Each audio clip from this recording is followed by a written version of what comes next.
All right, guys, welcome back. Happy Saturday. It is 7 p.m. sharp. I never do videos this late, so we'll see how this one goes, man. But before I get started, man, I just want to give a shout out to Jessica Kent and Ryan Leone's wife. I'm pretty sure it's his wife. But if you don't know Ryan Leone, he had a pretty successful YouTube channel and pretty successful career. He did time in prison. Like I said, he had a YouTube channel that was huge. He had a lot of supporters, and he did some prison content, and he does stories, or he did stories. Unfortunately, he passed away, but he did stories about his life in active addiction. He has some crazy stories, man. And just the way he tells stories, it's pretty phenomenal. He's one of the best to ever do it, right, in this genre, in the prison, the drug scene, right? He's one of the best to ever do it. Anyway, so back to Jessica Kent. She's another big YouTuber, and she tells prison stories and active addiction stories as well. Anyway, Jessica Kent had Ryan Leone's wife, Karina. He had her. Jessica Kent had Karina on the channel, and they were talking about a documentary that's coming out.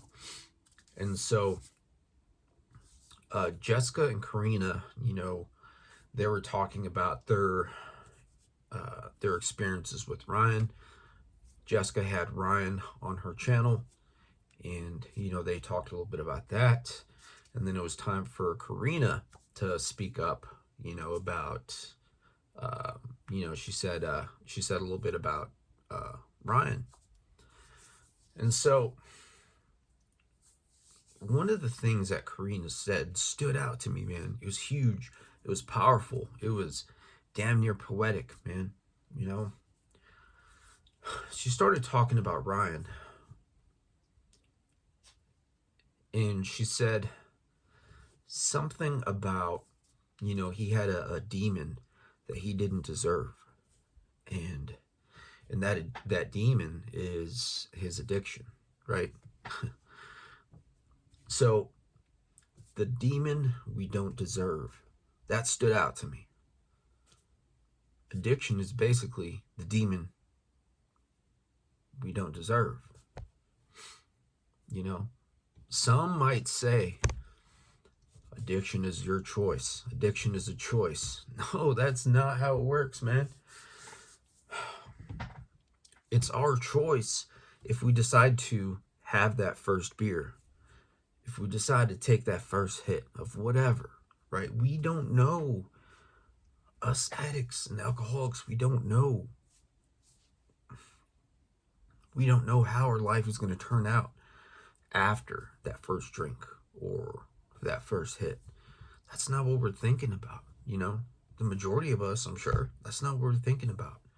Sure, there's some people out there, I'm sure, that did their research and, they say, nah, that's not for me.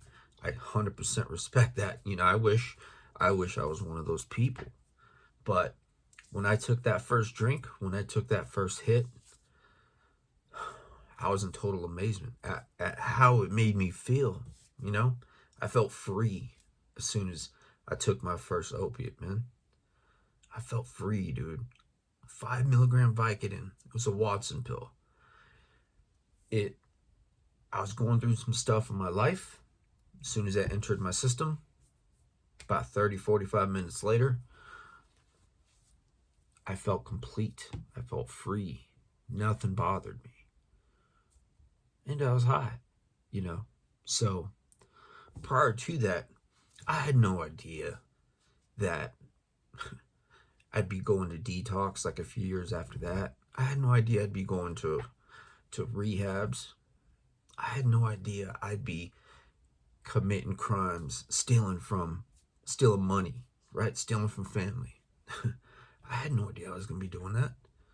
If I had it my way, I wouldn't be living that life. If I had it my way, I wouldn't have done those things. It is truly a demon. And once it gets a hold of you, that's a wrap. You're stuck. You know, depending on what you're doing, in my case, you could catch a habit pretty quick. I'd say within the first week, 10 days, first couple weeks, if you're doing it consistently. And the next thing you know, you're waking up anxious and your body is screaming. And the only thing that could touch what you're feeling is more dope. Another hit. And then eventually it gets to the point where we are just getting high just to not be sick. We have to do mass amounts or a lot more just to feel a little high. But I didn't know the extent. You know, I didn't try opiates until 2005. Addiction wasn't as, in my world, addiction wasn't as pronounced as it is now. It's all over the place. It is all over the place. Whether you go to Circle K on the street, little convenience store, or you hop on YouTube or you hop on the news, man, it's all over the place. Sure, there was AA, NA, but it wasn't all over the place like it was now, you know? Like my parents and stuff, family, close people, none of them really knew about that. None of them really knew how to handle. None of them even really encountered that type of stuff. You know what I mean? It is truly a demon we do not deserve, man. Nothing should feel as good as an opiate. It is truly a demon in a bottle. That is addiction in a bottle. Nothing should feel that good. All it should do is if there's anything out there like that, all it should do is take the pain away. It shouldn't get us effed up. It shouldn't get us high. They should be making this stuff in a non-addictive form, just like Tylenol. I don't know anybody addicted to Tylenol. If I do, they're not robbing banks. If I do, they're not stealing money from the family. It is truly a demon we don't deserve. As soon as Karina said that, I'm just going to rephrase. Karina is Ryan Leone's wife. I'm pretty sure it's his wife or girlfriend. But as soon as she said that, that stood out to me. You know, Ryan, he had a demon he didn't deserve. You know? It is truly a gamble. If you were out there and you decide to have that first beer or that first pill or that first hit, you do not know. Nobody knows. Nobody knows if it's in their chemical makeup. It could skip you and go to your brother or sister, right? We don't know how our life is going to turn out after that first hit. We truly don't know. Addiction is not a choice. I don't know many things, but I do know addiction is not a choice. Like I said, whether we take that first hit or drink, that is our choice. You know? Me telling these stories, doing these videos, doing these interviews, I'm trying to spread awareness. I'm trying to show you guys what not to do. And I truly hope you're sharing these with people that you think need to watch this stuff. All right, my bad. So, let these stories deter you from making those decisions. You know,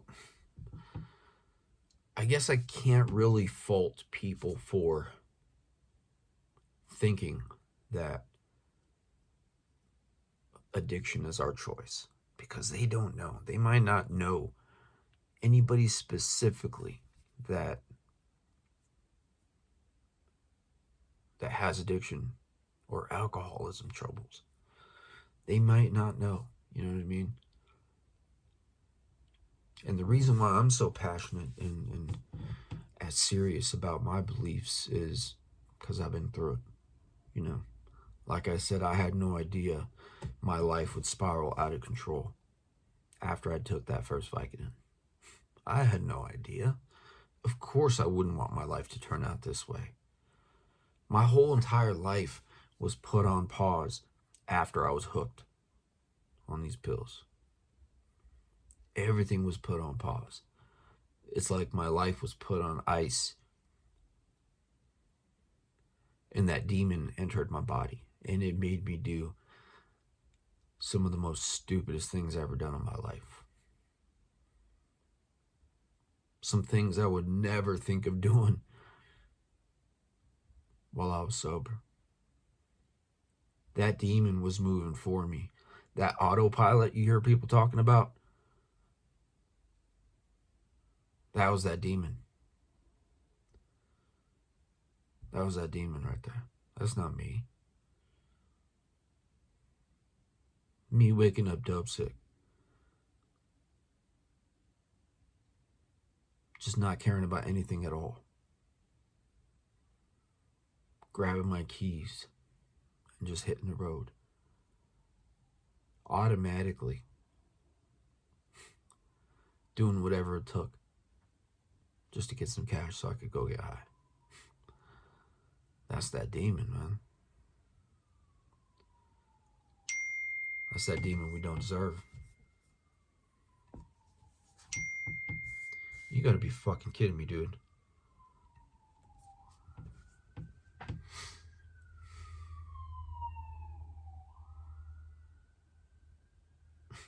Thanks for watching, man.